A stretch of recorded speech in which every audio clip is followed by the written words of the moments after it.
welcome to Silver Sunday. This Sunday night, March the 6th, 2022, the year of our Lord.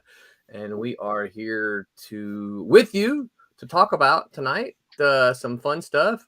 My topic has gone away, but I was going to read it, but we're talking about standalone stories versus continued stories. So that may not be the exact title, but that's what we're going to talk about. Let me move over to the So we've got the gang here tonight. We'll go through our introductions and say hello. We'll start with Roberta tonight. Roberta, tell folks who you are. Hi, Roberta Conroy. I'm a graphic designer during the daytime for automotive magazine publisher, and I live in Los Angeles. And I am a former Malibu and Marvel Comics colorist from the 90s. And I'm part of the Silverline team now for Cat and Mouse and for the Silverline Team Up Champion and Miss Fury. And I'm working on Cat and Mouse currently. So that's me. Excellent. And we'll just go in my counterclockwise. Tommy, tell everybody who you are. Well, I'm part of this gang. They call me Inky. And if you're not careful, I'm going to ink you. I'm part of the gang. You said we were part of a gang? Okay, my name is Thomas Florimonte. Yeah, I'm Inky. You said we're part of the gang. Yeah. Turn him off. Turn him off. Yeah. Yeah. No, Thomas Florimonte. I've been doing comics since early 90s with Mr. Rowland and just I've worked for Marvel and some other companies and stuff, a lot of Malibu stuff, and I'm working with Roberta and Roland, of course, and Peter on the Team Up book, but Peter and I are actually trying to get the 4th issue of Trump's done, which actually Roland wrote also. Yeah, we'll do that. Yep, we're working on it. And I'm going to do a bunch of other stuff too. Yeah, and because of that, what was on I have a priority list. I can't show it to you. Actually, let me. It's kind of like a honeydew list, but it's BJ keeps my priority list, right? And she's like, "You got to do this. You got to do this." She has all these things, right? And on the bottom of that list at one point in time was the playing cards that we had talked about.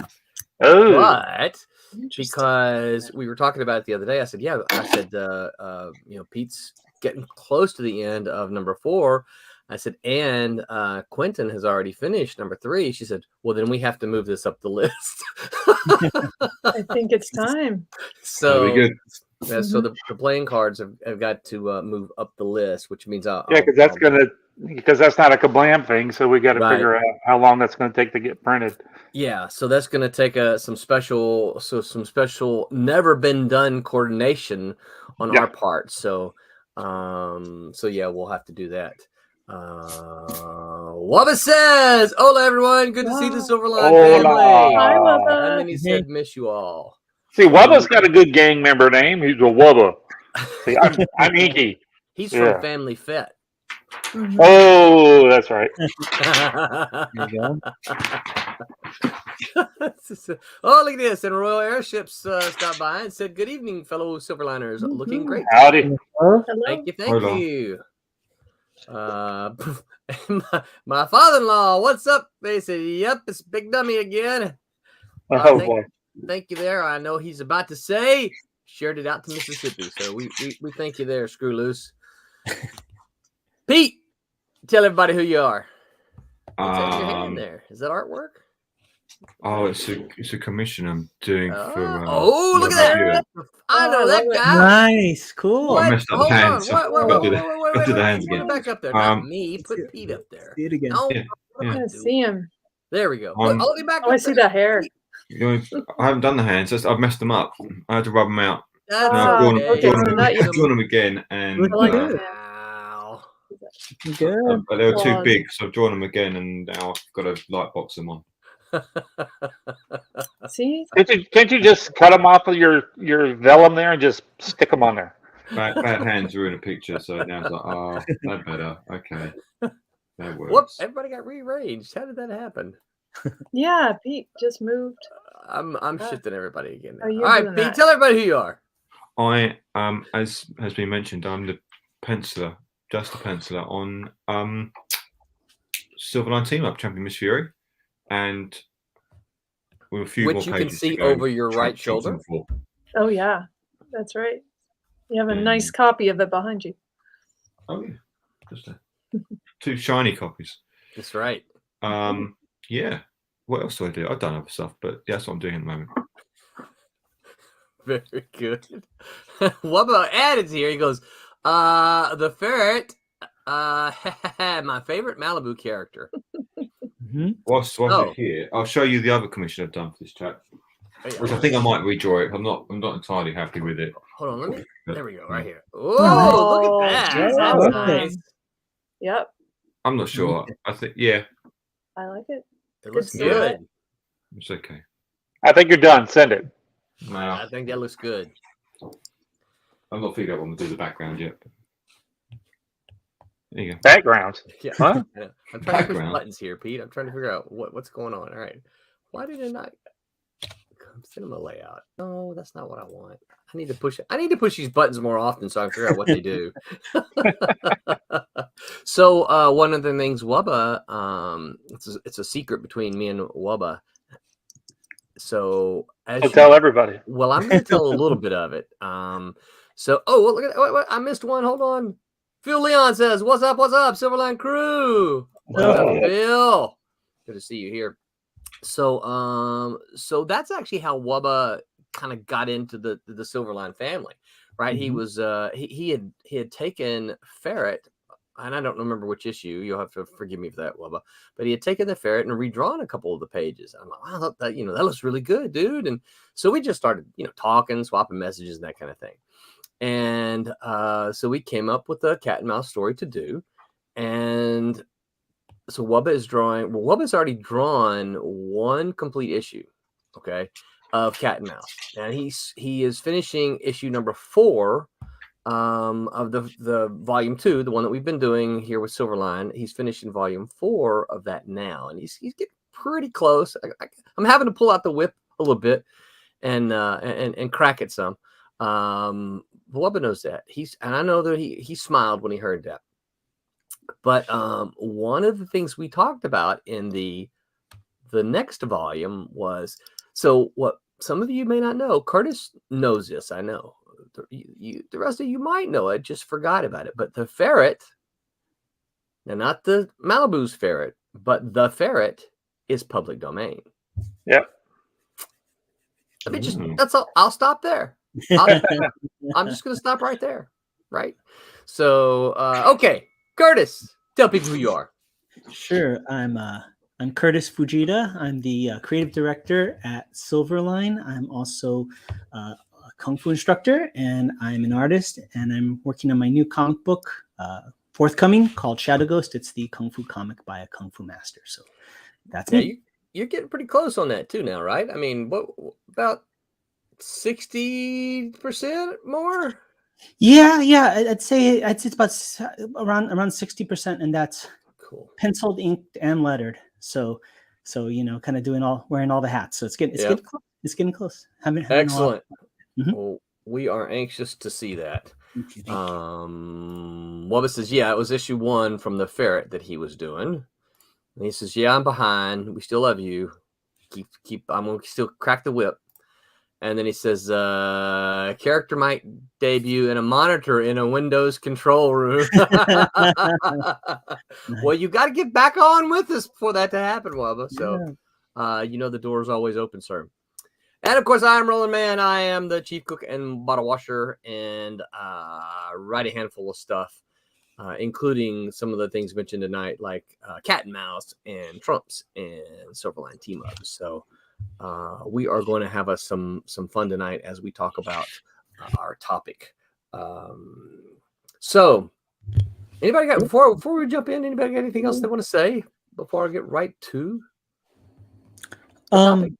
Just real quick, I this past week I had a chance to go on Pops Van Zant's show. Fun. It was nice. It was nice. He's a cool dude, and we got to talk about some stuff, and just very enthusiastic. So shout out to him and his crew. They're a whole different clique, and And congratulations to my They're fun. co-host on the Comics Foo Show. Patrick Lugo successfully crowdfunded his campaign. So, yeah. Nice. That's the news I Congratulations. had. Congrats. Yeah. That's fantastic. Yeah, it's always they ran a really long one, didn't he? He ran a long like a 30-day campaign. Yeah, he did like a 30-day campaign, and the last day I was like shocked. He did like a marathon where he did like 8 hours straight of him streaming and drawing. Oh boy. And I got on at the tail end, and it was like one of those Jerry Lewis telethons, like at the 11th hour, where the tux is a little bit more shifted and bags under the eyes, and much respect to him. Yeah, those 30-day ones, man, those are tough. Those are just they're a slog. I can't remember exactly when we changed to the shorter ones, but I wish we had done that sooner. Yeah. Did you see the Brandon Sanderson Kickstarter? Did I send you the? No. He's broken the Kickstarter record. Get out of here. He made $20 million in a day. What the heck? Wow. What? He's I don't know if you read him, but I've got some of his books around here. He's really good, but he's prolific. He writes a lot. Wow. And is it for a novel? He's 4 novels all through 2023. There's going to release 4 secret novels. I'm promoting his Kickstarter here. It doesn't need promotion. But, oh, good. He's doing 4 secret novels. So, and they come with some like those secret boxes, whatever they come for the year as well. So a whole year of him basically. He hit $20 million in 24 hours. Good. Is that the one you're talking about? Yeah. What I'm looking at it right now. What is it called? Sojourner, right? Sojourner. Oh no, I don't know what that is. Oh no, Brandon Sanderson. Yeah, 4 secret novels. Oh, this is another $1 million of money, or $2 million. Yeah, he said broke 20. I'm looking at the wrong one. Add a 0, Tommy. 20, not 2. Yeah, I'm messing up. I'm tired. Quickest to 10 million, and that's crazy. Mental. That's impressive. Widow, not Windows. Stupid autocorrect. So he's like the character might debut in in Windows control. I was like, is that a cross promotion with Microsoft? Like, what was that? Right. Philly on says finish moving this week, and then I'll be back to working on White Devil #2. And if you guys want to hit me up to hang out after I wrap stuff this week, I wouldn't object to that. Well, Phil, dude, come on. You're part of the family, man. Wubba says, have a good one, guys. Did you get back to drawing while got free time? Yes, you do, Wubba. If that's what you need to do, shut it off now. Bye. See you. Go draw. Going to bed. Good night. Yeah. And Fred Corto says, hi, guys. Just joined your show. What's up, Fred? Hello. Good to see you here. You guys, hopefully you recognize the name. Fred's one of our backers. So hopefully he is getting geared up for the next one, just like we are, which is slated to launch the 10th, which I don't have a calendar in front of me, but I believe that is Thursday. So you guys get ready for that. I know Tim TK is excited. Tim TK is the writer of that one. I guess that's what we should talk about a little bit, shouldn't we? Tim TK is the writer of that one, and Tim has been a hard-working Silverliner. Tim runs the pretty much runs the website since I handed him the baton. He has run with it and done a fantastic job. And he's the host of our Tuesday show. And before that, he did a lot of the behind the scenes on the streams for the Wednesday Wham before we shifted over to our StreamYard here. He did a lot of the tech stuff, kind of kept it going. So excited that we're able to get a Tim TK book into in front of you, and it's drawn by AJ Cassetta, who is one of the several of the Cooper School. They're not all grads, but students, most of them grads, which we love here at Silverline. And did you ever speak to them about doing the portfolio reviews? I did. We have swapped several emails, and it looks like we're going to be doing some of that. So very cool.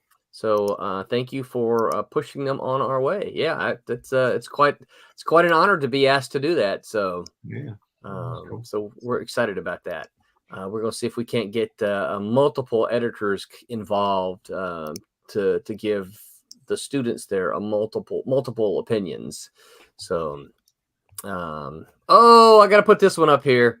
Fred just said, ready to back your new books. They look great. You guys are the best. Thank you. So, That's yes, true. we absolutely appreciate that. You know, the thing about it is, we love comics, and you know, I know not everyone who makes comics say they love comics. Some of them just do it because they don't know how to do anything else, and I get it.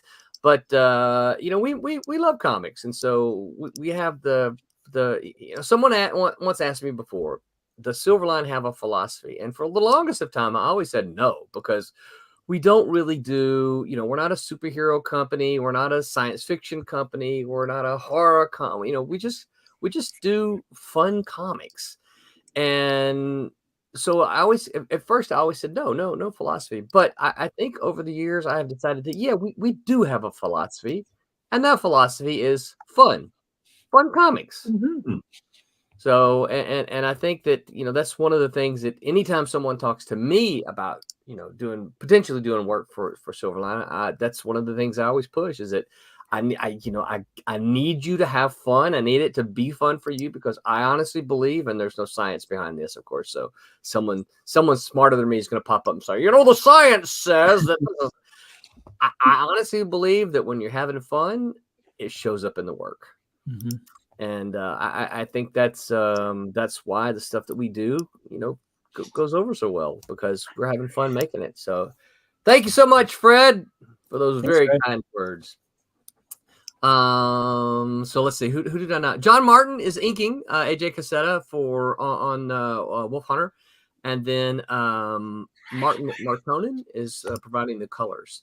And it's a good looking book. And then the other the book is partnered with is Sirens, a remix, which is one of the books that Silverline did in the early 90s, and not the late 90s, but the early. This is what Silverline did as a packager.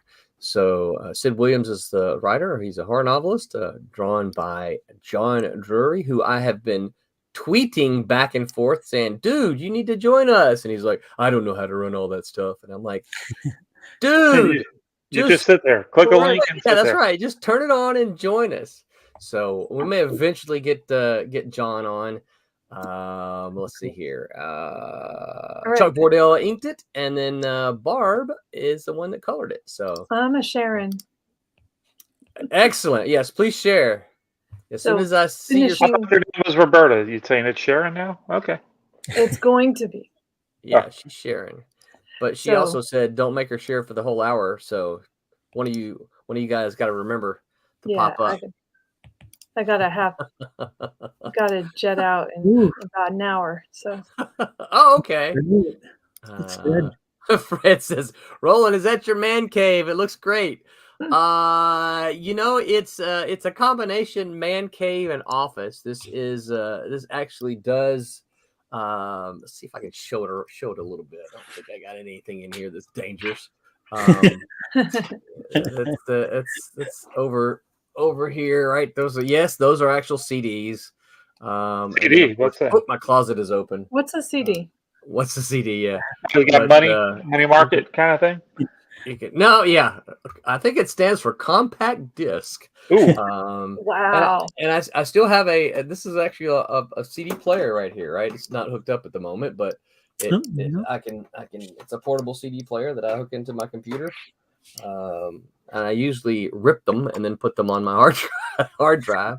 But I do still have CD players. But this is where I do my classes. For those of you who know, I'm a teacher, so when I do I teach on campus and online. So obviously when I go to campus, this is not where I'm at. I'm in a classroom. They bounce me around. Someone the other day said, well, where's your classroom? I might visit you. I said, well, it depends on when you ask, because my classroom literally moves every single month. Oh, wow. And so I don't know where I'm going to be from month to month. But this was a former student. Former students, the alum at Full Sail are welcome to come back and visit classes. Usually, what they're actually welcome to come back if some technology or some information or even textbooks, I think, has changed. They can come back and audit the class. And that's cool. yeah, it's very cool, and very few of them take advantage of it, But yeah, one student who was fairly local saying something about that. And I said, well, just come visit. Because, I know why. Because they said, well, I miss your class. And I said, well, come visit then. We can do that. I'm like, yeah, come on. So. As long as they bring you a Coke or something, then they can come in and visit. That's right. The price of admission is a 16-ounce bottle Coke. That's right. That's right. And that's a bottle of Coke, everybody. Just so you know. Right. Yeah. The liquid kind, not the sniffing kind. Right? Okay, so I'm going to ask a couple questions, and we'll see where it goes from there. All right. But tonight we're talking about standalone stories versus multi-part stories, and really kind of I had the idea of behind all that was standalone stories in an ongoing series. So, for instance, Batman as a regular series, you have a standalone story in Batman. It just takes up one issue, right? As opposed to a multi-part story. Now, a multi-part can be 2 issues, 3 issues, 6 issues, whatever. That's really kind of what I had in mind. But we can expand that to include things like one-shots and miniseries and things like that if you guys want. But I think my first question is going to be the first comic, I'll put an S on that, the first comic or two or a couple comics that you can remember reading that really kind of got your attention and made you think, this is kind of cool. I like this. Were those standalone comics or were those multi-part comics? Multi-part. Yeah, I'm agreeing. Multi-part? My first comics were the Marvel Heroes Reborn stuff. Okay. With Jim Lee and Rob Liefeld, and they were 12 issues. And the first 6 issues tended to be one story, I think. And then they flicked to something else, and then they lost their way a bit. But I remember, multiple. What I don't like is when we're doing a multiple storyline, and then they decide to take a break from that for one issue and just do a bottle episode kind of a thing. So you know why that happens, don't you, Pete? Usually because they're falling behind, I expect. Yes. It's That's because exactly it. Somebody in the process, and obviously it varies from situation to situation, but somebody in the process of the assembly line fell behind. Yeah. And so they couldn't get the book out. I know the stories for the Avengers, for instance. I've heard the stories that I can't remember exactly what issue it was, but Steve Englehart was the regular writer at this point. Steve Englehart and George Perez were doing a fantastic run. And I'm going to guess, this is just a guess, that Steve Englehart probably got behind. Having worked with him in the past. I was like, how do we know? This is just a guess. I don't know, so I'm not accusing him. But what happened is they got Tony Isabella to step in, and I think Tony did a 2-part story. And literally, if you read the last issue, the issue, and I can't remember the issue numbers. It's around 140-ish, something around there, right? The issue just before the 2 fill-in issues, and then the issue just after the 2 fill-in issues. If you read those back to back, you would never know. There were 2 issues in between. Englehart just ignored everything that happened. Wow. Yeah. He just ignored it, right? Not even and the fill-in issues too did not have anything about, hey, we realize that they're all in the middle of these death throes, but here's another story for you. Well, we all know that that those filler issues are just done way in advance. They'll hire somebody to write something, pencil, ink it, color it, and they just leave it sitting there until they need to pull it out and just stick it in so they can have something to fill in. That's exactly right. And in fact, in the offices, Curtis, you remember what we called them? Oh, y'all had a name for them? Yeah. Oh, yeah. Yeah. What? I don't They were remember. called What was it? inventory stories. Inventories? Oh, there you go. Inventory. Yeah. We were all to keep a complete inventory story. That was our as the editors, we had to keep a complete inventory story. That way, if we needed it, it was ready to be slotted in at just any moment, right? And when I say complete, I mean like Done. inked, lettered, colored, ready for me to hand to the guy to send it to printing, right? And the minute we used one, we had to get another one, right? We had to get another one in the works. You always had to have a backup ready to go. Always had to have it ready to go. Yep. And they were just called inventory stories. You know, Ryan says, "Hello, everyone. How are you?" He says he Howdy shared. Excellent. Then he said, "I prefer standalone stories, but multi-part stories depend on a case-by-case basis." He says, "Make mine Silverline." Woo! That's right. Nice. So basically you like both. You like the continued stories and single stories. All right, so that was Pete. So who else?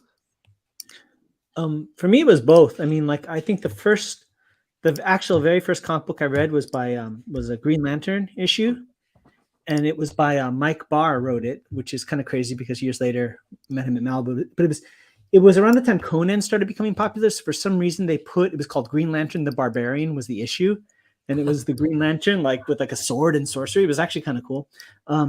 And then the other stuff, actually, the first ones that kind of were like that gateway drug were the miniseries when Marvel used to do movie adaptations, like the movie adaptation miniseries of Star Wars or Blade Runner or things like that. Yeah.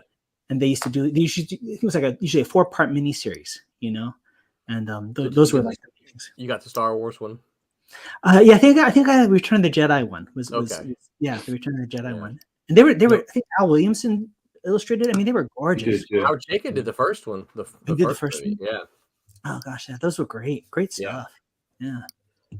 So that would have been for me. Cool. Yeah. Roberta, what about you? I don't know. I read Garfield when I was a kid. Like I'd buy them. So it was sort of a one-shot continuing story going on and on. Yeah, it never end because he was always a brat. But I think where it comes down to, though, I mean, no matter what I read, I think every single thing I ever read was a continuation.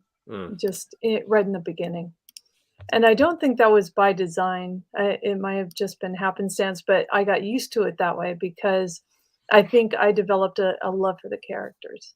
So if you love the characters enough, I think that's where it goes. That you want to follow them. And you get mad if it stops. Right. That's right. And that's what, as a creator, that's what you want your readers to do, right? You want them to get mad because it stops. Mm-hmm. Because you want them to want the next issue. Right? Totally. Tommy, what about you? It's also both for me, but back in I guess it was our college days back, when I got back into collecting again, I picked up every mini series that anybody did just because it was neat to get another little story. I like the continuing stories, the continuing Spider-Man stories where, maybe it wasn't the same thing, the same storyline happening through the books, but it kind of continued like your sitcoms kind of thing where it's the same thing going on. But I bought those little mini series where it was just 4 issues and then done, 4 issues and done. I ended up giving all those away, but I any one that came up, there's a new 4-issue thing, I'm getting it. I'm like, even if I didn't even care about the stuff, it was like, I'm trying to think of some of those weird. DC seemed to have done a bunches of them back in the. Or when was that? When did we go to college? It was in the the 80s. Yeah, whenever it was. That's yep. But no, I do like the long haul stories, but but it's easy for me to just give me a short. It's kind of with the streaming thing, right? I hate these 8-issue episodes that don't all come out at one time. I wish they'd just all come out at once, because Renee and I will sit there and just watch them all day long and then be done with it. And but yeah, I kind of like watch a movie then. Because this is longer than a movie. So you're a binge guy. Yeah. When it comes to TV shows. Yeah. We will. I forgot what we just watched yesterday and today. Something that it was interviewing Anna, which was kind of neat. Isn't that great? Yeah, it was pretty cool. Acting's amazing. Yeah, the girl from Ozark, right? The blonde curly haired girl. But yeah, no, that was pretty fun. We just finished it right before I was like, "Are we going to have to just watch the end of that when this is over to finish it?" But it did right when it was time to go. That's why I wasn't on right when you guys were starting. Finished it up. I was going to be. For me, I remember standalone stories before. But here's the thing: I don't remember any of them. I just remember having read some of them. But the one that got me was a continued story. That's the one that made me think, okay, these comic book things, these are pretty cool, because I'd read some Superman and I'd read some Batman. That's that's the one. But back when you're a kid, those, or at least back in those days, those were the safe ones that they would buy. They could buy those for you. They would buy the Archie, the Harvey comics, Hot Stuff, and Casper the Ghost, and so you got things like that. But then you got the other stuff. But it wasn't until I read that Avengers comic that I've mentioned before, and it was continued, and I was like, I gotta have another one. I gotta know what happens. Because it was continued, and I was like, what? I need to know. I need the next issue, right? What I don't like is those continued stories that go through 5 or 6 other books that you don't normally pick up. No, I would just, yes, I don't like those, because it's like, I don't read those books. I'm not gonna. You're trying to trick me. I knew it was a marketing scam, and I'm like, I'm not doing it. I'm just not going to read those I don't read those books to start off with. So quit trying to trick me. So you don't get them at all, huh? Nope, I just skip them. Yeah. Well, if I wasn't interested, me. If I wasn't interested in the book, I just didn't get it. But what if it was Spider-Man and you were interested in it, in the story? Oh, you're messing me up. Thank you. I am. Yeah. Okay, if it's Spider-Man, just like with the Star Wars stuff, I kind of typically will go along with it, certain things. But if it was, if it was like Batman or Superman doing something, and because there for a while I was getting a bunch of the Batman, Superman stuff, and then when they had the crossovers and everything, it's like, I don't care about these other books. Or when the Hulk, the Del Keown Hulk's line, remember when he was doing those for a while, and they had a bunch of crossovers, and I was like, I just want to see Del Keown's art. I don't really. and I like how Peter David was writing, his style of writing at the time. Yeah, and it's like, I didn't. Nope, not gonna do it if I didn't. So, all right. So here's a weird question for you. So, what's your and this is not trying to put you on the spot. What's one of your least favorite Marvel characters? Who? You, Tommy. Me? Oh, golly. What about Doctor Strange? Oh, Doctor Strange? Yeah, Doctor. I like. Okay, this is people are going to just turn off the stream now. No, all I need is, because I'm trying to find, because I know you like Spider-Man. We talked about that before. Yeah. All I really need is just another character that you don't really like, so I can ask you some questions. You already said you would buy the Spider-Man thing if it continued, right? Yeah. If it wasn't for the movie stuff, you and Barry are gonna hate. Y'all. I've already said this. The Avengers. I don't like I don't really like Captain America. What? Not fired. I don't. I like all the X-Men. I like all the X-Men people, but I don't like the Avengers stuff. I don't like. I like Hulk. The Hulk was cool. I thought the Hulk was cool. I like the Hulk, So but listen, here's my question. Thor, I could do. I love movie Thor. I love Fat Thor. Fat Thor is cool as So could be. here's my question. You're reading Spider-Man, Yep. and it says to be continued into the Avengers. Now you love that issue, right? So are you gonna go buy the Avengers? To read the Probably. Okay, so probably. Now here's the geek question for you. Okay. Where are you going to put Avengers in your box? That issue of the Avengers, where are you going to put it in your box? Oh, you mean do I keep it in line with the? No, they don't touch my Spider-Man books. It's going to be somewhere off to the side.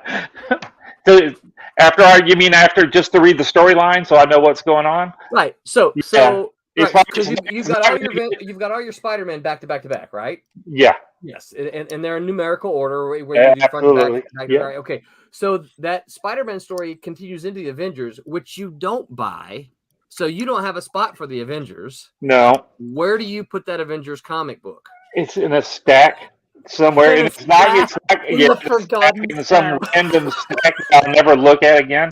It'll be, and then if like maybe if it was a circumstance where like if say you and I were hanging out and you were getting the event, I'd just read yours and I wouldn't go buy it. There's no way I would buy it. Yeah, and it's not going to get in a bag, and it's for sure the heck it's not going to get boarded, and it's just going to get shoved to the side. So what and if then you're going to read that story again in the next year? You're not going to have that issue. You're not. Nope. All right, Roberta, where do you put yours? If that same example happens to you, where do you put yours? I unfortunately would have to start a whole new line. And I'd wonder. I am one of those people that'll go, well, I'll buy one more just to see if I like it. Oh, you would buy one more of the other title that you didn't other title I didn't know. Really? That's interesting. I might do that. See, I mean, I buy new stuff, or I used to, that is. I would buy new stuff that came out all the time. I would buy something new to see if I liked it or not. But if it's something that I know that I really wasn't getting into before, I wouldn't get the next one just to just to find out if I still liked it or not. Now, well, if I didn't like it, that'd be different. That's true. If the art was cool, at that point I have to switch from the collector side of liking the storyline to because I was making comics, I would want to try to learn from the art. I would collect some stuff that I probably wouldn't read, but I would definitely collect it just for the artwork, just so I could learn stuff. But no. Yeah. All right. I'm giving my extra copies to Roberta. Yeah, that sounds great. You didn't have to buy the second copy, right? So, Pete, what about you? Where do you put it? I'd start a new. Avengers. First, the question is: start collecting Avengers. Would you buy it? Would I buy it? Yeah. So, if you're reading Spider-Man, and it continues into, and of course, you like the Spider-Man stuff, and it continues into a book that you don't read, would you buy that book to read the Spider-Man story? If I'm not reading that book already, I don't think I'm going to go, I'll start reading. That said, I've done that in the past. I've done these big, elaborate things. I was like, okay, yeah, I'll get that. Yeah, because the next time you read Spider-Man, you'll be lost because you've missed the part of the story, right? Yeah, sometimes the comic shop will say, this storyline finish is in this book, so we've got this for you. Do you want it? I was like, yeah, okay, I'll take that. Okay. I'm not going to start then collecting that run, I don't think. Okay. All right. Good. So when you get that comic, where do you put it in your collection? I would file it probably behind that story, actually. Okay. Oh. So that you could read it. Past. Yeah. Yes. Yeah. So you would be able to read it in order. If it's just a one-off, then yeah, because I know what goes with that storyline. Yeah. Yeah. Curtis, same question. What about you? Do you buy the comic that you don't normally buy so that you can get the story? Yeah, I mean, I'll do it. With the caveat that like if I pick up the next book, the guest appearance book or the crossover book, and it isn't to my liking, I won't pick it up. And if it's too far blown, like Marvel kind of went off the rails with like Civil War and stuff like that. Oh man, yeah, oh absolutely. I can't keep up with this. It was just like this is ridiculous. So yeah, but normally I would buy it. Yeah, Yeah. the only thing that ticks me off Because is you want the story. Yeah. Although I don't like when there has been times where you buy it and it's like, okay, here's the story, and it's like 2 panels that character shows up. Yes. Right. That's terrible. It's like, is that Daredevil eating a hot dog? Yeah, and then it just kind like, I didn't, and then when the Daredevil issue starts, it's like, boy, am I full? Like, see, issue 12. Yeah. Blah, blah, blah. Like, Right. We put on this hot dog. Yeah. yeah. So hot dog. yeah. So I mean, I think it can be abused, and I know that we at Malibu did it.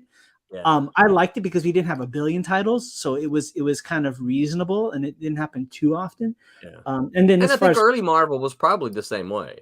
Oh, totally. Right? Yeah. Totally. And I mean, things really went off the rails with Marvel too back in the 90s when Wolverine made a guest appearance in every book. There was like no Every cover. It's like, yeah, it's like, why is Wolverine in this and that? And then they had this comic book called Mort the Dead Teenager. Why is Wolverine in that? I just don't like there's one of Wolverine's claws in that panel. Yeah, exactly. And then as far as filing it, I always just do it alphabetically. So if it's like a title that I don't normally get, I would put it in the A section or the B section or something. Even if it was the only one there. Yeah. That's what I would do. Okay. That's the way I'm wired.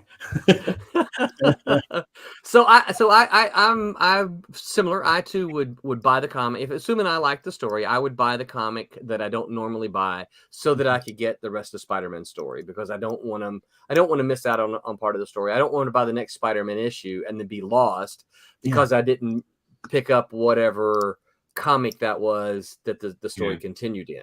Mm-hmm. I don't like an unfinished story, No, it just uncomfortable. Yes, yeah. Well, I guess that separates just the pure collector from the person who actually likes to read the comics. So, I need to like the stories. Yeah. Otherwise, I'm just hoarding comics. Yeah.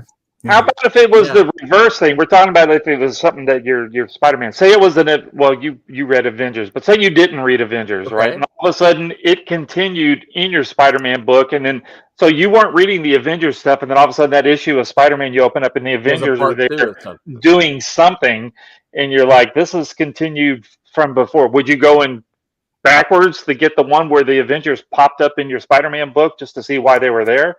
Would you follow it out to whatever? Because then it would go to Captain America or whatever. And then so that's a good question. So I would say it depended on probably who was the editor-in-chief at Marvel at the time. Because if Shooter was the editor-in-chief, you know that you would have gotten a couple of captions to explain things to you. Yeah. Right.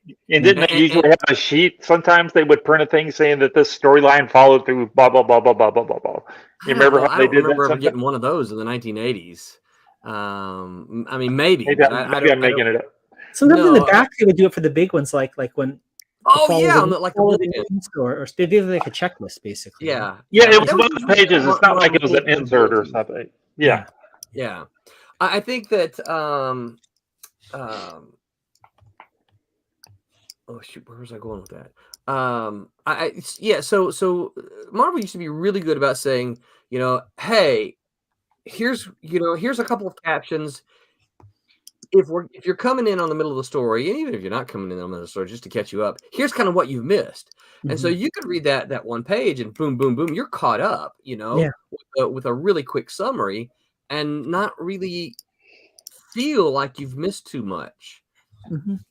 So, but to answer your question more directly, I would say it depends on who it is and what the story is. If it was a team that I absolutely could not stand at all, no, I probably would not go buy the book.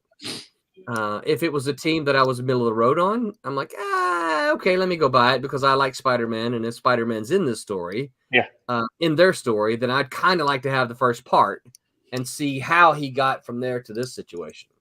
Yeah. Like when we had the Infinity Gauntlet stuff running through everything.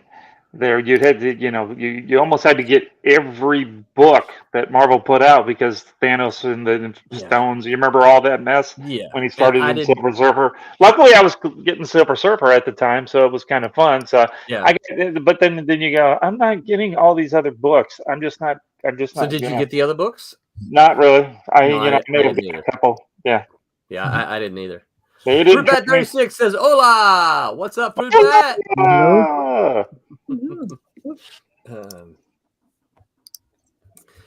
Ah. Yeah. So all right. Anybody else about that particular question? That was fun. No. Sorry, I'm quiet. So I guess here's the question. We could probably all start thinking about some of the continued stories that we like. Can you think of any standalone stories that you like? That's a tough one. Well, it is, and this is part of the reason I asked this is because I really had to rack my brain trying to think what standalone stories did I what single issue story stuck with me over time, and I could only think of one. Oh, I'm gonna do a quick search.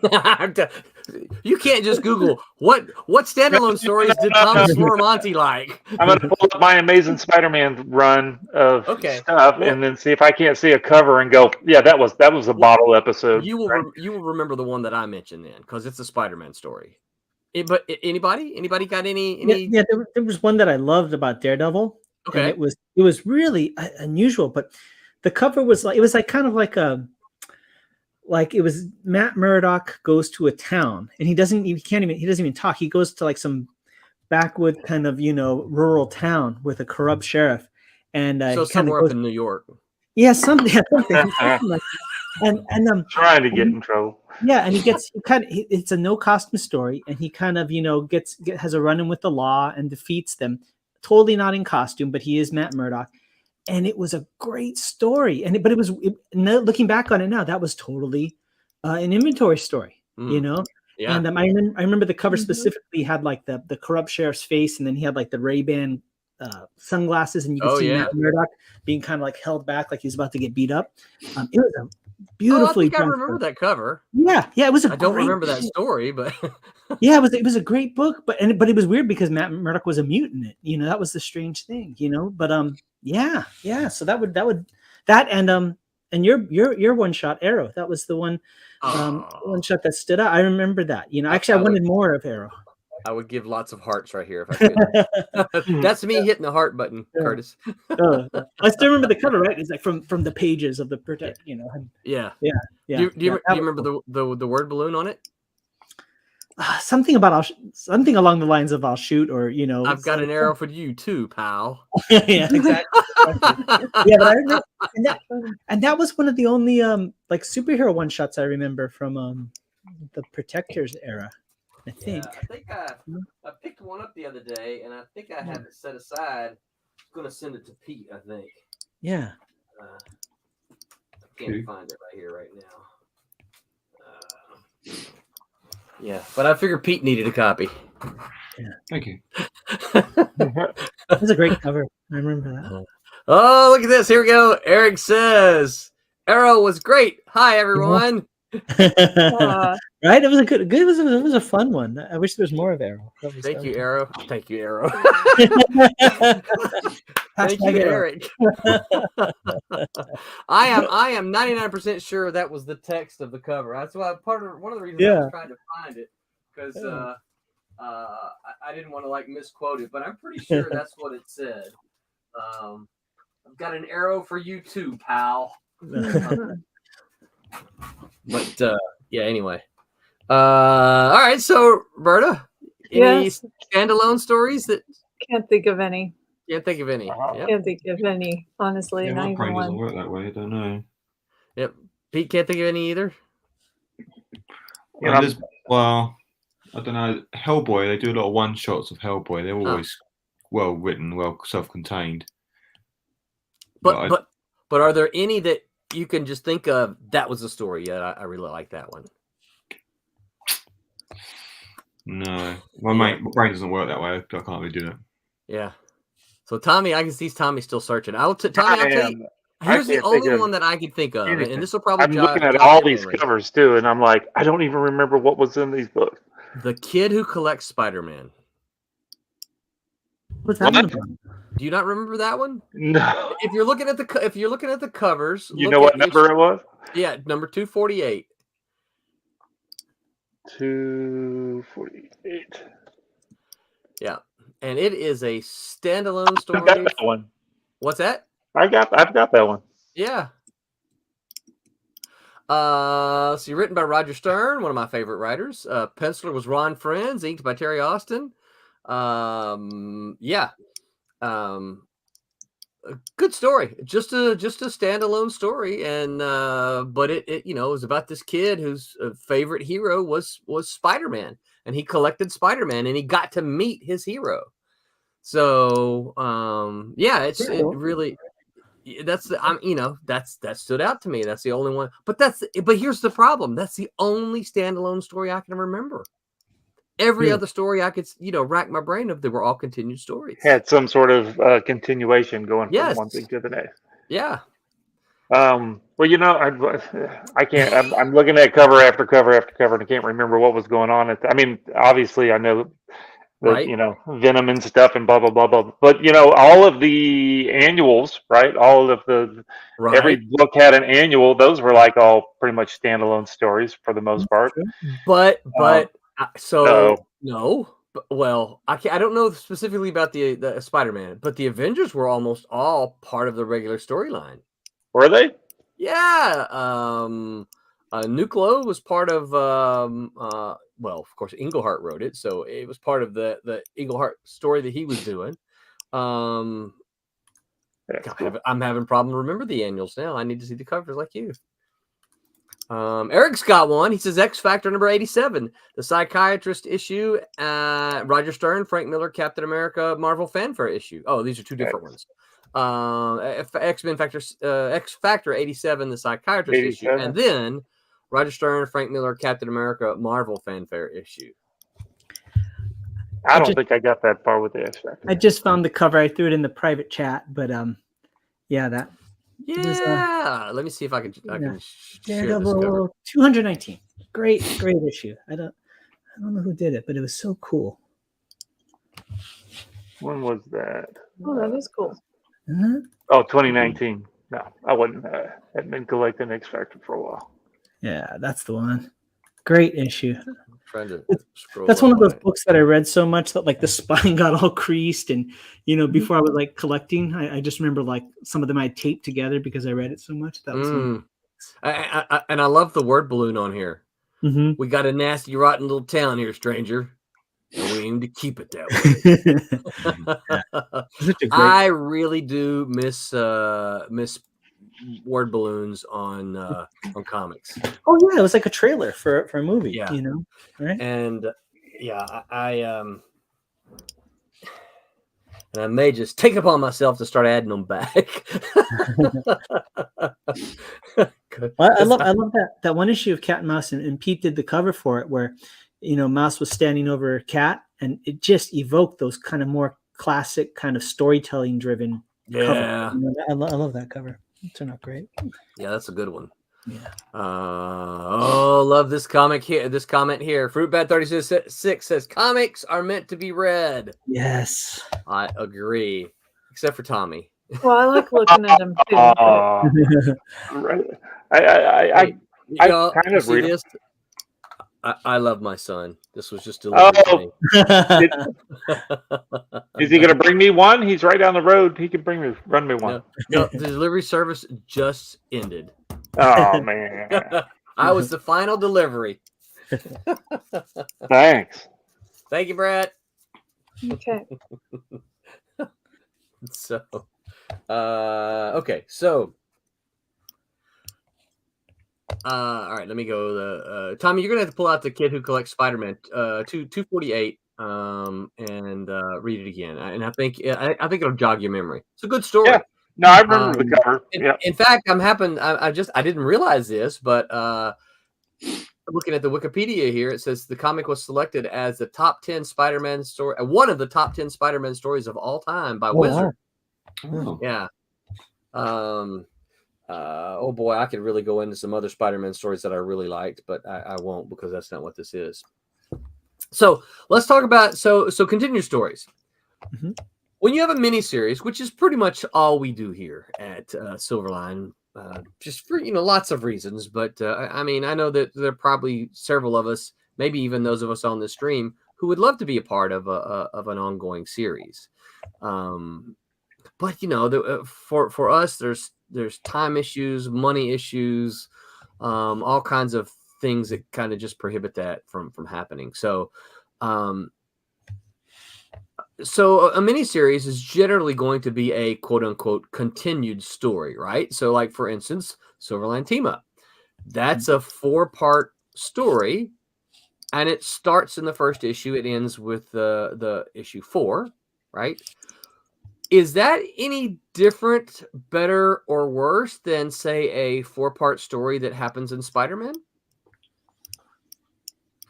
From a buyer's point of view, you're only committed for 4 issues.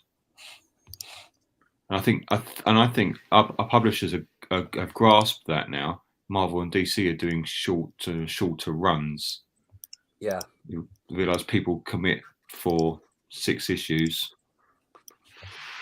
Unless it's a big title like Spider-Man or Batman or somewhere where they just can keep them running. Yeah. The smaller ones, they realise their shelf life is probably only going to be about 6 issues, so let's just do short runs. And people keep coming back for the next one if they like it. But, yeah, Tommy, like the Tommy or Hellboy Curtis? stuff tends to be 3 and 4 issues per story. And I like that. I'll get a self-contained story done. Yeah. Well, I know Yeah. some and I'll go ahead and mention it before I jump in here. You guys, Roberta's fixing to have to go. Any of you guys want to share? I don't know if I can. I'm on my sorry. iPad. I don't know if I can. Real quick, Roberta, what have we been watching you color? This is page 11 I'll try to get of something. Cat and Mouse. It's a really, yeah, I said page 11 and all excited because that's like a halfway point. That's the halfway point. That's right. So this is the one I started last weekend, and I love it. The color is really popping. Yeah, I love the stars. It's so simple, but there's so much going on there because you got the complementary blue of the uniform, and then just throwing that just slightly darker orange color hold on the outside. I was just staring at that. Just pops all over. Great. It's so nice. Yeah, I was hoping to lead it into that big pow scene here in the center. And those eyes. Sorry, wham. Popped. I'll have to color hold that out because we got a nice word here. That's cool. So cool. Such a fun book. So I'm fixing to get out of here. Thank you all for listening and watching. Absolutely. And Roberta, we'll see you next week, right? All right, good. Oh, well, that was fast. Bye, Roberta. You did the Batman thing. When you look back, he's already gone. Right. It's like, was she ever here? That was weird. I'm trying to get something this year. All right, that sounds good. Fruitbat36 says ongoing series though sometimes would be chunked into a string of miniseries anyway. I agree with that, and I think that we see a lot of that today. Probably, I would say this probably started around the late '80s, maybe even early '90s, when the trade paperbacks / quote unquote graphic novels became popular, because that's when publishers realized, oh, we can collect this up into a trade and get more money. So it did change the form. I mean, I know it changed the format, but did it change the creative decision making? Would you believe that's the one of the absolutely? And you think about this as an editor, right? If you are the Spider-Man editor, and let's just say you're working with a team that is notoriously late, instead of just firing them, right? Because you got a schedule. Well, no, I mean, listen, instead of just firing them because you've got a schedule to keep, you let them do what they can, but you say, all right, look, you guys are going to do this 4-issue series. I'm going to get somebody else to do a 4-issue story that follows you. You guys just work on it. You're my regular team, right? You work on this story. I'm going to get someone else to do, maybe not even a 4-issue, maybe just a 2-issue thing, right? to give the guys who are a little slow, to give them a chance to kind of catch up and start working on the next thing. And you can intentionally plan that if you know they're going to tell a little 4-issue story. That, okay, look, here's your 4-issue story. Now I'm going to slot somebody else in here for the next 2 issues. Boom, you guys are back again for another 4-issue story or a 6-issue story. That makes perfect sense. Because I remember the first book that I worked on creatively, the Black September book, right? When that came out, I mean, I was one of 2 color designers on it. So the color design switched, and then we had like 3 different pencilers or 4 different pencilers just in that one book to get it to hit deadline, right? And it can be kind of jarring, right? So plan ahead like that that makes perfect sense. Yeah. Have you folks ever encountered, because I encounter this, and people will go like I'll talk about somebody, like a friend of mine will hear about that I'm working on comics. They go, "Oh, that's great. I'll wait till the graphic novel comes out. I don't like buying floppy." I hear that sometimes. And it's like, you better support the floppies so that we can get to the point that the graphic novel comes out, man. That's right. Yeah. It's like, if you don't support the floppies, there might not be a graphic novel. Exactly. So that drives me bonkers to hear somebody say that. Yeah, and you kind of want to say, the graphic novel is made from all of those floppies, right? So yeah. Well, so you guys know this, and this is something that y'all might not encounter as much as I feel like I do, but working in the university, there is very much a bias toward the term comic books, right? If you, I kid you not. Listen, I got kids that come in my class, right? And I'll say, okay, of course, the first days I usually ask to try to find out what their experience is. And I'm like, oh, well, tell me what kind of comic books you read. Oh, I don't read comic books. I read graphic novels. No, you don't. So tell me what graphic novel did you read? Well, I read Spider-Man Craven's Last Hunt.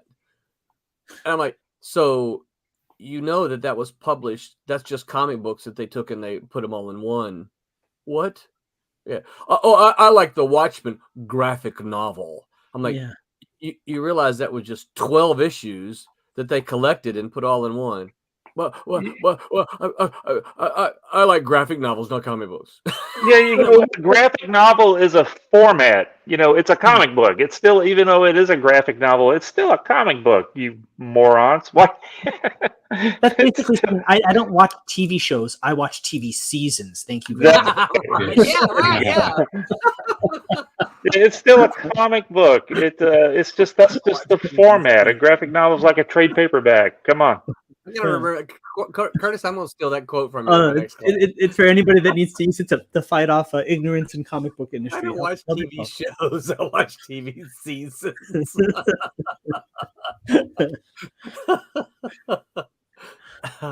Tommy, this is looking great. I just love watching your line weight. Seeing how you work that. That's great. What you working on? I'm not working on nothing. I'm working on my own book. I drew this. Should look familiar to you, Pete. Yeah, Pete, those lines look very familiar. No. You've never seen it before. Oh, look at that guy. You're not going to do that one traditional.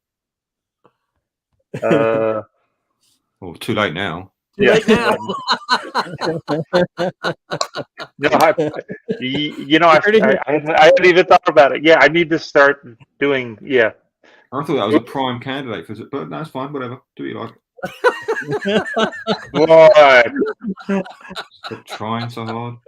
People are going to get watching live and direct the relationship between pencilers and inkers, right? No, fine. You do what you like. Why do I bother? So, Pete, I have nothing to. You see, I'm being quiet. I have nothing to say. You're right, Pete. I should have done this one on paper. Whoops, whoopsie. I'm going to print it on paper and then say that I did it on paper. Yeah, that's it. Oh, ouch, no.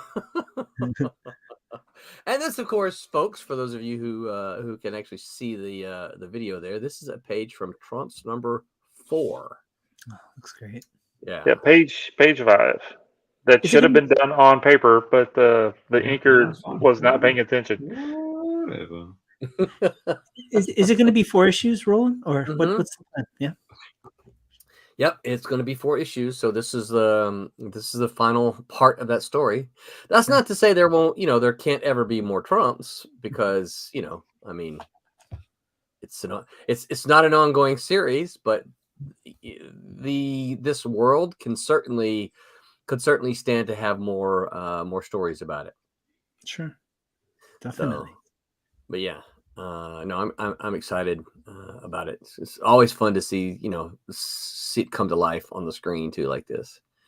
Yeah, when Tim TK wrote that craft blog about an interview for it. I didn't realize that you were saying that it came to you when playing Pinochle with the family. Yeah, that's cool. Well, and so for those who might play Pinochle, and of course the first 2 issues have been out now. So so a Pinochle, if you play the game, a Pinochle is literally a pairing of the Jack of Diamonds and the Queen of Spades. If you have those 2 cards, you have a Pinochle. All right. As far as points go, that's worth like 4 points. If you have a double Pinochle, like if you have both Jack of Diamonds and both Queen of Spades, that's worth 30 points. So that's what you try to get right when you're passing cards with your partner before you start playing out the hand. You're trying to get either a double Pinochle or a double marriage, something like that. And a double marriage is literally just a king and a queen.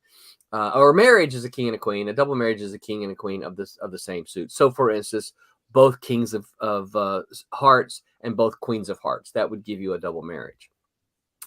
Obviously, and that has to be in trumps, whatever suit is trumps. If you have a double marriage in one of the other suits, it's just a smaller point count, right?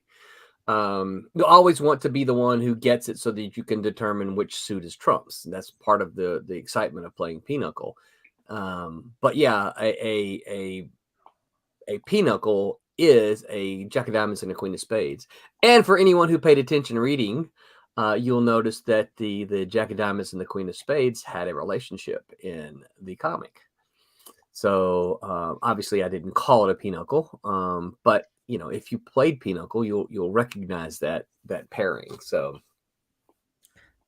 yeah, I really like it. It's a high concept. I mean it's cool. It's really cool. Well, you probably remember, when you were a kid, you played, a game called War with cards, right? Mm-hmm.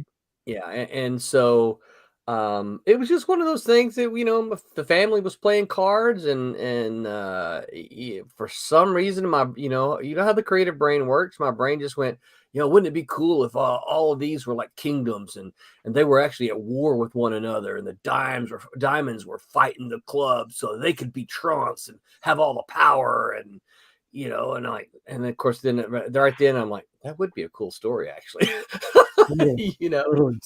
So I made note of it and eventually came back to it, and that's how the comic was born. That's cool. But do you folks as creators feel like sometimes people are forcing a story into a format when it's supposed to be, you know what I mean? Like, okay, it has to be a miniseries because it's marketable. Somebody does that, or it really the thing actually suits being a short miniseries, and somebody forces it and spreads it out into a long thing. Or have you found that generally speaking, everybody kind of makes it work how it should? I don't know. Well, I see Pete's wheels turning, so I'll answer while his brain is ticking early in the morning over there. Yeah. My biggest problem with a lot of stuff that I read, and I read a lot of independent comics today. My biggest problem with a lot of stuff that I read is that nothing happens in the book. I'll pick up an independent comic and read 22 pages, and I'm like, well, nothing really happened. Yeah, okay, maybe it looks good, and maybe there was a couple of exciting scenes, but at the end of the story, what happened? And of course the term for this, and we probably spent a whole session talking about it, but the bigger term for this is called decompress storytelling. And I think that's a big issue in a lot of comics today, is that they just not a lot happens in the comics. And I like stuff to happen. I want to be enticed by the character. I want to know who the character. I mean, one of the worst things you can do is read a comic book and at the end of say, wait a minute, that main dude, what was his name? Listen, if you get to the end of the comic and you can't even remember the guy's name, there's a problem. There's a problem in this, and it's not with the artist, it's with the writer. And I put, because I teach writers, I put the blame on the writers for just about every problem in comics.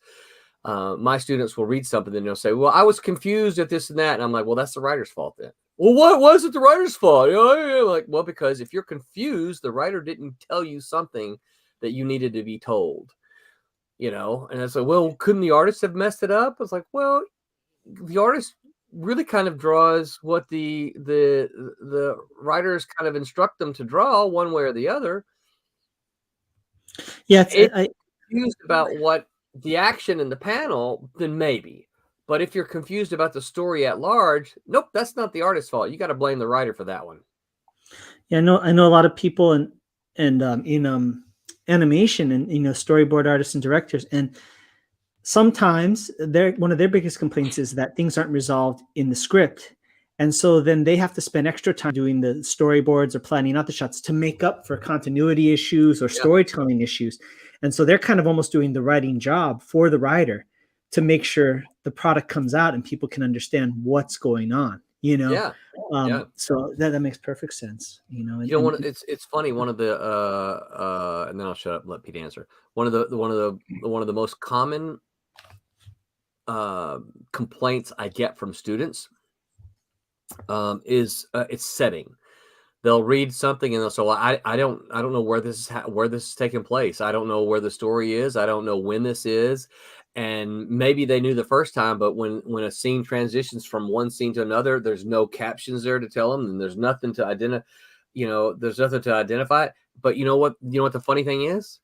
They turn around and they write their scripts with those exact same issues. And they say, oh, well, the art will tell the reader that we've transitioned. And I'm like, okay, this is a comic book and it's meant to be read. There's no sound. The pictures don't move. So when you transition, all you got to do is put a little caption that just says, next place. Yeah. Well, I like Klaus Janson in that DC book to penciling. I mean, he gave that great, and I see not everybody does it, but he said, even when you have a fight scene, he goes, in every page, you have to have, even if you have speed lines, you have to have one panel. At least one panel shows the environment to recalibrate everybody where they're at. Yeah. So that makes sense. Yeah. And I think that's of course, Tommy's heard this before. And I think that's one of the things, one of the disadvantages of the technology that we have. I am thankful for, the print on demand technology because it allows us to do what we do. But it also allows anybody to make a comic, right? Yeah. So everybody has the microphone. That's right. That's exactly it. And I think that for me, that's what happens when, again, I buy a lot of independent books. And so that's what happens is I end up getting some and I'm just going, if only you had an editor to tell you nothing happens in this story. Please take what you've written in this 22 pages and make it happen in 12 and then give me more meat. Did you do that, Curtis? I don't think you did that. Did you do that? When in our first note swapping thing, that wasn't one of the things I said. You helped me with that because that was one of the big things. Is I wanted to have so much of the backstory and all this stuff. That's right. Your big things was like you got to hit the ground running and get moving and kind of get people in. And the funny thing is I afterwards I was a little bit like, I don't know, let me think about it. And I went and played a video game, right? And I was playing this video game where they had this long cinematic in the beginning. There's like 5 minutes, and I'm like, can I play the freaking game? Like, I don't. You were like, skip. I'm like, come on! Like, I bought the game so I can play the game, and I'm hearing all this stupid storytelling stuff. God damn it, Roland's right,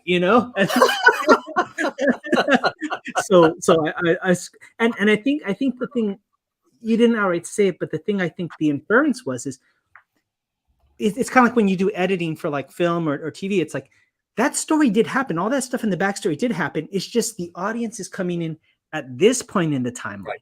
All that stuff that happened before, it can still have happened. There's no problem. But we're just trying to figure out where the window of opportunity is for the readership to come in. And I think that was kind of how I reconcile the difference of all the stuff that was going on in my head and then how to work the storytelling was that I know that, but what does the audience need to know, and what should they know? Right. You know? And if you ever come to a point in the story where they need to know that, well, then you just tell them in a really short flashback. Hey, here's what you need to know before we move on. You know, but no flashbacks at the beginning of a comic book. I think that was. Oh my gosh, yeah, don't do flashbacks at the beginning of a comic. And I have done them before, so I know how they don't work. I have done them, but yeah, you don't want to do flashbacks at the beginning of a comic because it messes with the story structure and it confuses readers. You know, so and you certainly don't want to do dream sequences, which I've done before too, to open up a story, because those all let's see, we got a couple other comments here. Fruitback says ongoing series though sometimes will be chunked into a string of miniseries anyway. Yeah, I think that's pretty much what a lot of ongoing series do now, is that they literally are just a string of miniseries. They're quote unquote ongoing, but it's a string of miniseries. And he says, yep, it's done all the time. Typos. And he says, unless you're Frank Miller and Bill Sienkiewicz. Yeah, on Elektra Assassin, as far as the transitions goes. Yeah. I mean, there's exceptions to every rule. And I think, the thing about it is, and the thing I think we have to realize is, as far as we understand more because we speak the comic language. So there are things that we can see and understand that a non-comic book person is not going to read and understand. And I think the thing you have to make a decision as a creator is, are you going to write for the comic book audience only? Are you going to write for a broader audience and hope that you can get some readers in who don't normally read comics? Now, I know my answer to that question. My answer to that question is I would love for my comics to be read by people who don't normally read comics. And so I don't want them I can't expect them to know what a Frank Miller, Bill Sienkiewicz captionless, Elektra transition is. I don't want to confuse them. And literally putting in a single caption, a tiny little caption, just says, an hour later. That doesn't hurt anything, Go ahead, Pete. I'll shut up. I forgot what I was going to say now. Oh, I'm so sorry. Move on. I think you said it all. Move on. I'm so sorry. I got on a teacher role there, didn't I? Curtis said something about the should we do? I think I'm not wording it right, but doing the short stories, like 4-issue stories and stuff. It just makes it for us, being that we don't have the super payroll to do, a continuing book. It's just easier for us, and so why not do a short little 4-story, and then that way we can package it as a trade at the end. Yep. And then when we take it to shows, it's it's easier to, especially when people don't know your books, just to have several trades rather than 20. I mean, I've told you about when I went to Pensacon. I tried not to take all of these single books and just try to take trades, right? And you said you did well. I did well. Yeah, I did much better doing, not just loading up my table with a whole bunch of stuff and just had, little smaller books. Boom, boom, boom. Right. And so Curtis, you said something about that a while ago, but I think that's for us, for Silverline, for most independent comic folks, it's easier to sell, 4 issues, 5-issue compact little stories, and then you can have your volume 2 that kind of continues what's going on, but let it be done, 4 issues. And if the character's working, and if you got more stories, or characters are working, and you've got more stories to tell, well, you just do another miniseries. And if it doesn't work, you move on to the next thing. That's right. And don't worry about it. Yeah. And that's kind of how it would work if it was an ongoing series, right? You would tell one story and then go to the next. Yeah. Yeah. Well, I would think too, like having that little bit of break between miniseries. Hopefully, if it's a good creative team, you come back refreshed and with new stuff. It doesn't drag on. Like sometimes, if you have to hit that monthly schedule over and over again to keep every month the story fresh and the art at a certain level, right? I mean, I would think that at least at the independent level, there's an advantage to that too, right? Yeah. Yes. Yeah. Yeah, I think so. Yeah. Yeah, and that's why it's like, Wubba, if you're still listening, I'm so ready to get onto the story that he signed on to draw the first place, because there's some exciting new things happening there, and I'm just ready to get onto that. I'm going to be able to do things that I kind of wanted to do with Cat and Mouse before.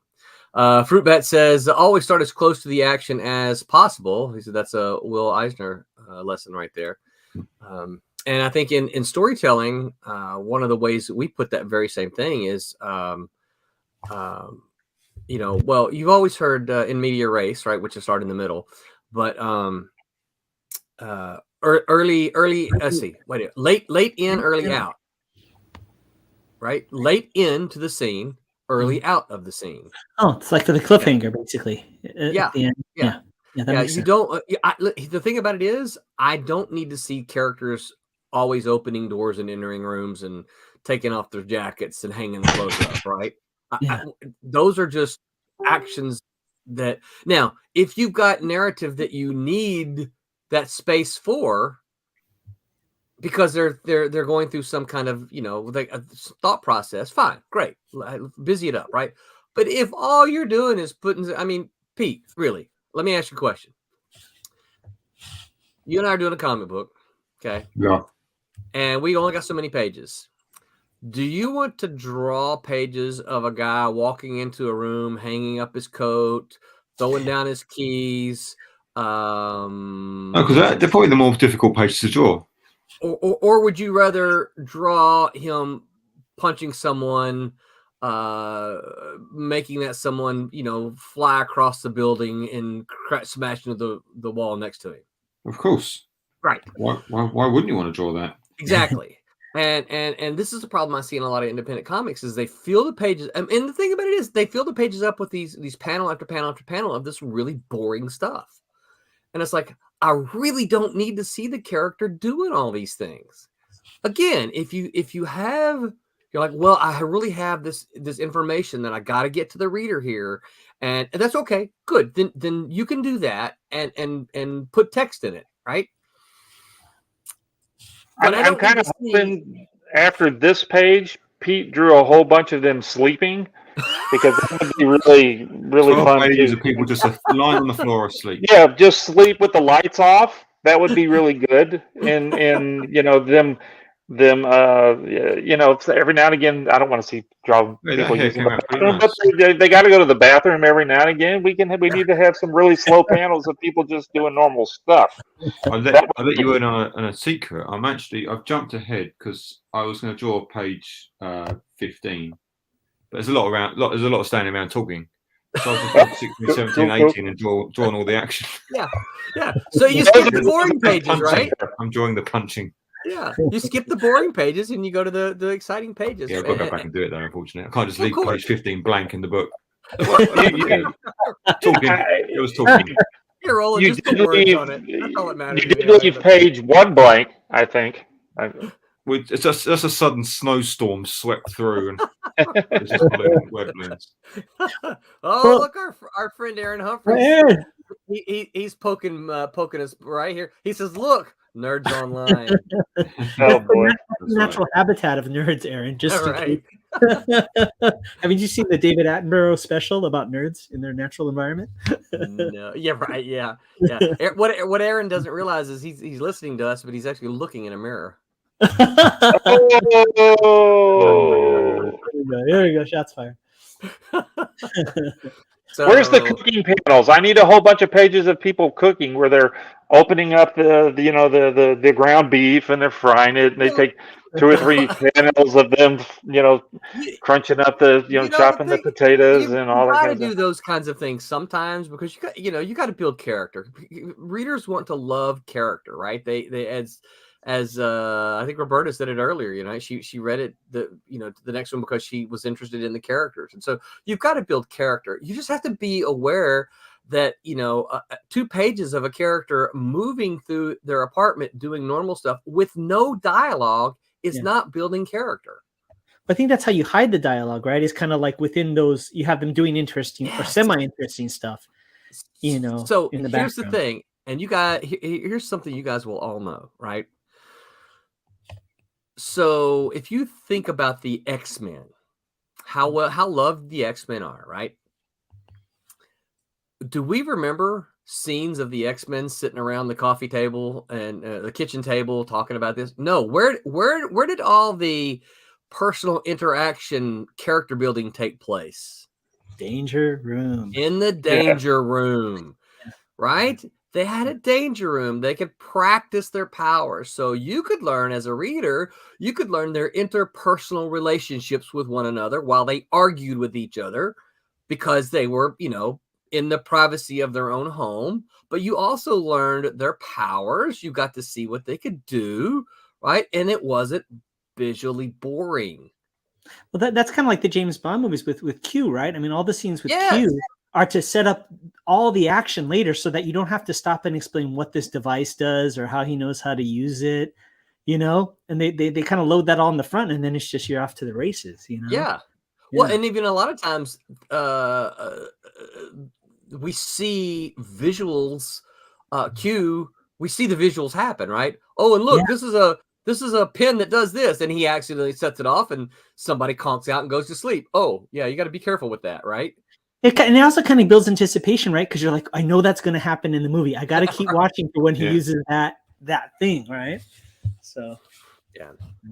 Fruitback says, well, the more modern ones, yes. I'm not sure what that's in. Well, during the 90s, there was a lot of X-Men standing around looking sexy, playing ball.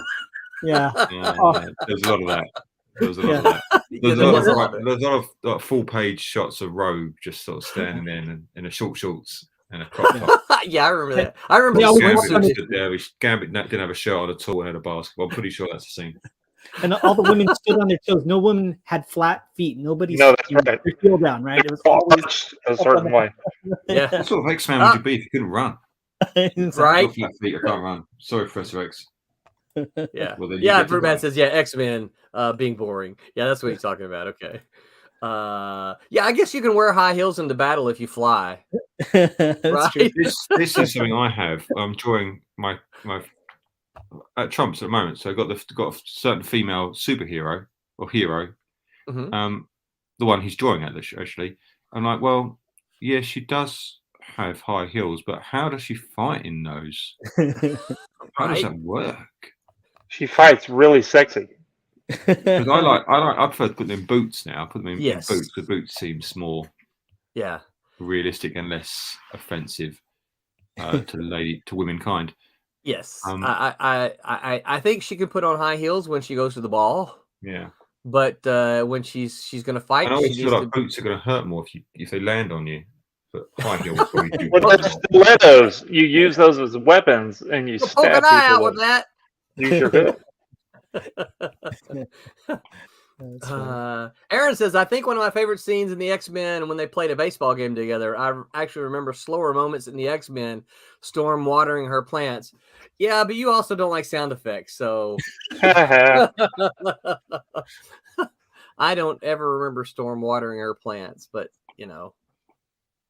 I did like that I forget which episode or which book it was where Wolverine was balancing his checkbook. That was a cool one. Yeah. Balancing What'll be done?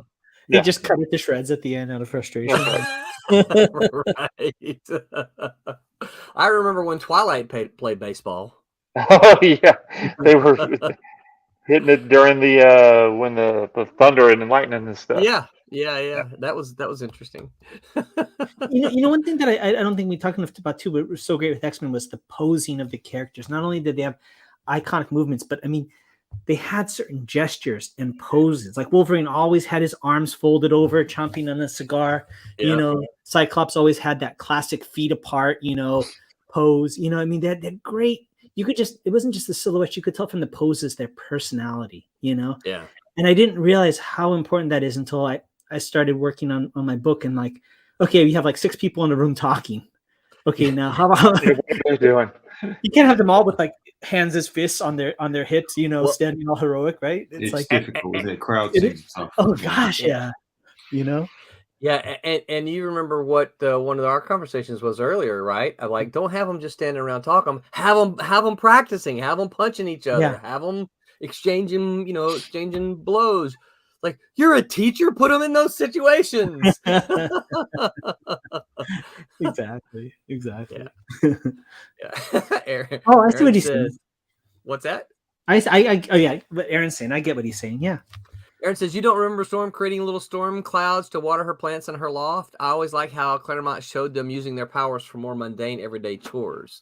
I do remember I don't remember that. I do remember this one. Wolverine cutting his beer can open with his claw. He does that all the so time. cool. Yeah. I so do cool. remember that. Yeah. It's like, how can But you I- make alcoholism that cool? Ask Wolverine. Right.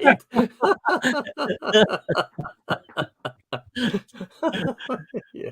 And then the smoking was okay because he has the healing factor, So Right. don't try he this could at home, kids. Well, he could never get drunk, wasn't it? Isn't that what it was? Yeah, but somebody wrote like a one shot where it was like he went to a bar with another mutant whose power was to take away powers. So he would do that once a year with this mutant. He'd go for a drink. That's right. just so he Yes. could get wasted. Yes.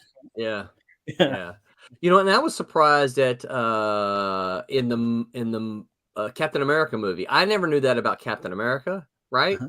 But in the Captain America movie, you remember there was a scene in there where it said he couldn't get drunk. Yeah. Yeah.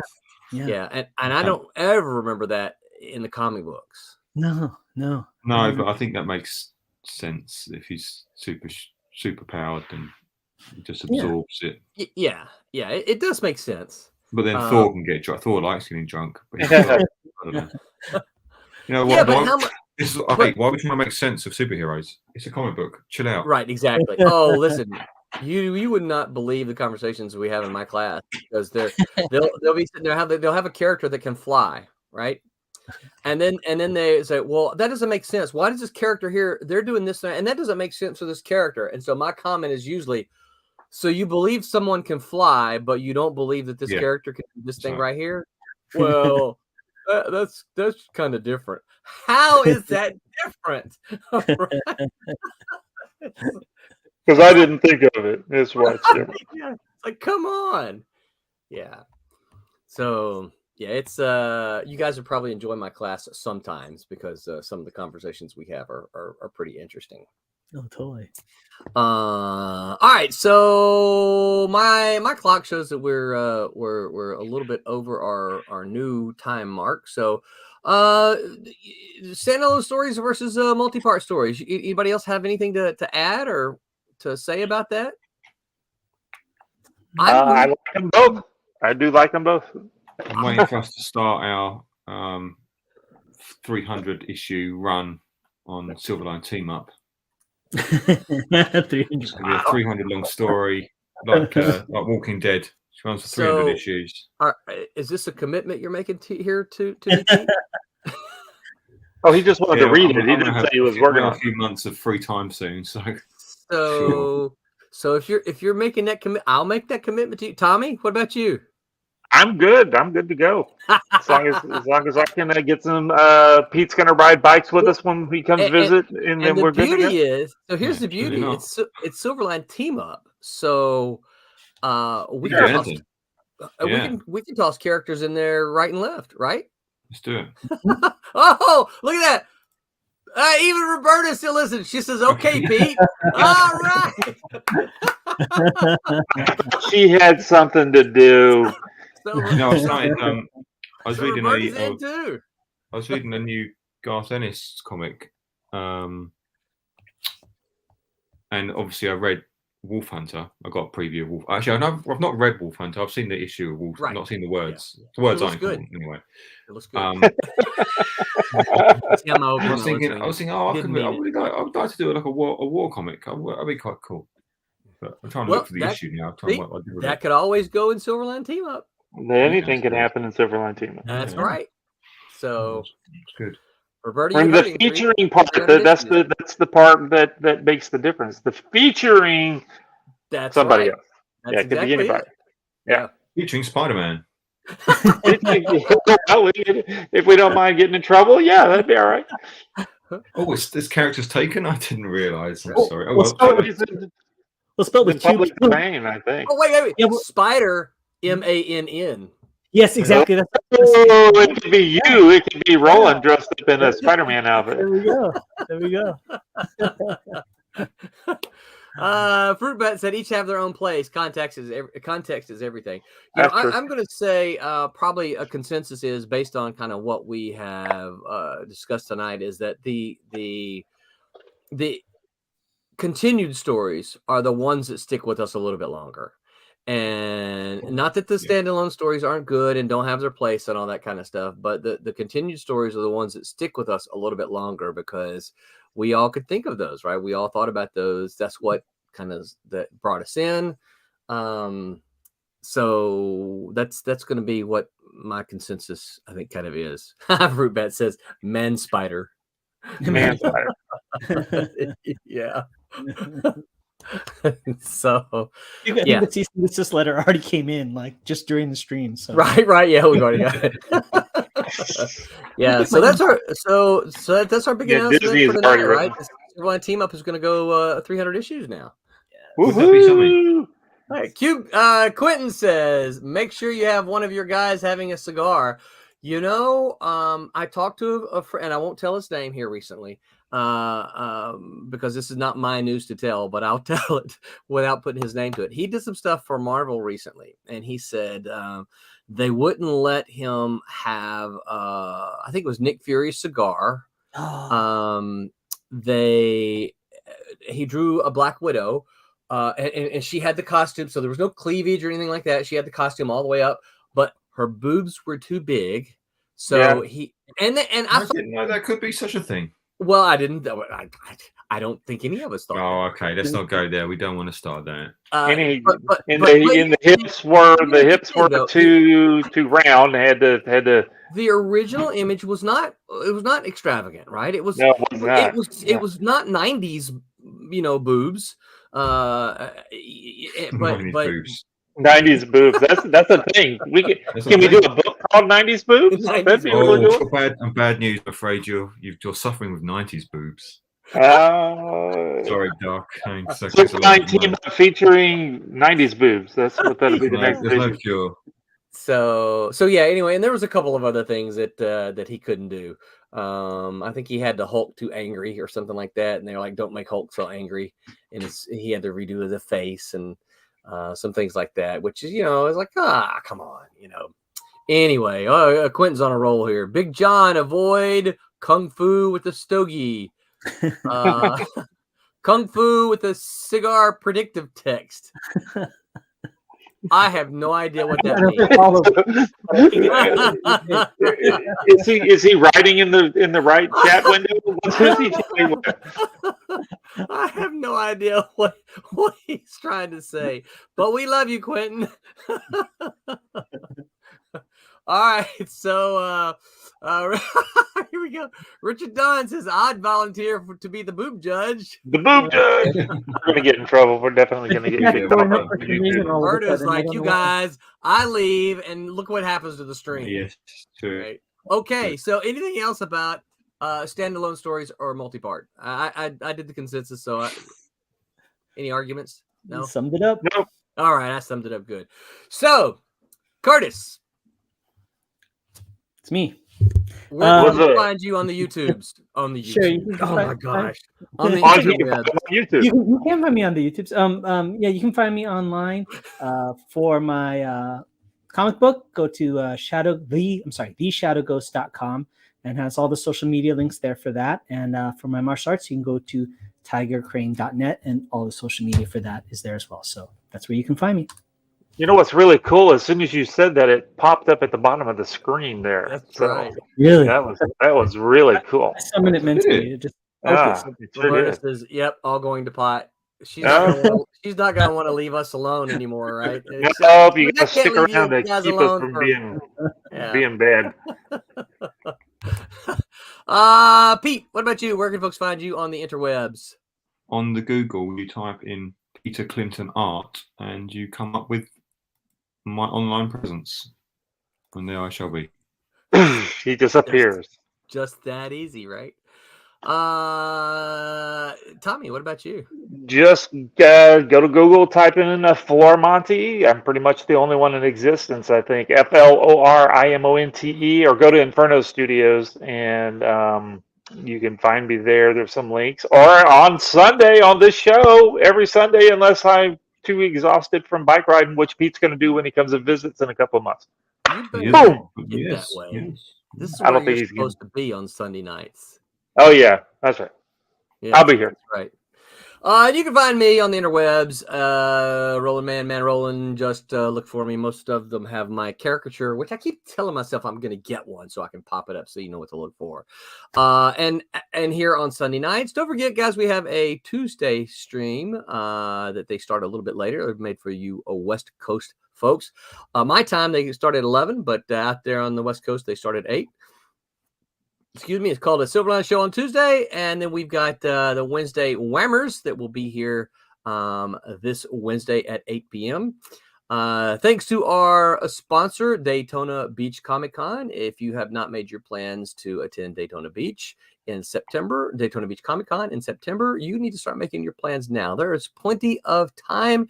It is one of the area's best comic shows, and if you like comics like we do, you should be there because there's going to be lots of comic books available. And as we get closer, we're going to talk about ways that you can get things like commissions from our guys who are going to be there. And we want to encourage that, so you can place your orders ahead of time and they can just bring it and deliver it to you. Absolutely. Yep. So make your plans there. Thanks to Orlando Collector Deviants, Coliseum of Comics. Thank you. If you want, if you're in the Orlando area and you just need to buy some back issues of, you want them in your hands, go to Coliseum of Comics on East Colonial. And always a shout out to Kablam that does a fantastic job of printing our comics. That's right. Tommy's sporting the hat there, Kablam. And don't forget to hit like, share, and subscribe on whatever platform you are listening to. And Pete's ready now. And until then, until next time, remember to make mine Silverline. Good night, everybody. Hey, I'm Alex Saviuk, and I just want to let you know, make mine Silverline.